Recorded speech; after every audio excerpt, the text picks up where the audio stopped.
Welcome to Kenton's videos. Enjoy the video. You have admin access and know the Sophos XG/SG firmware. Start now. First, verify the exact domain or IP to allow and determine whether to whitelist via HTTPS scanning exceptions or a firewall rule. Open the admin console, go to Firewall or Web Protection, then confirm your policy scope and affected zones. Once done, create a new object for the host, because a dedicated host object keeps rules clean and avoids accidental broad allow. That's why we isolate the endpoint first. Next, add the host/object and build the rule. This is the detailed execution. Create an address object for the domain or IP, then go to Web Protection and add an HTTPS scanning exception or a URL exception. This preserves inspection for others. Now create a firewall rule.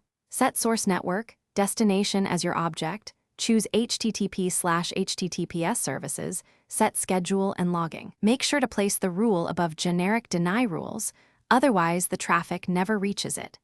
Save and enable the rule to apply changes. Finish by validating and testing. This is the last stretch.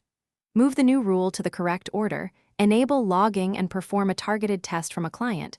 Use browser incognito and clear DNS or SSL session cache.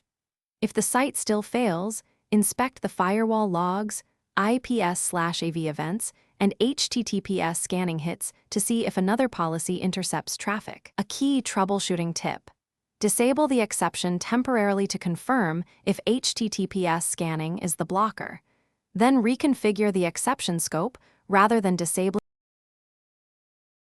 Thanks for watching. Consider subscribing if we helped you.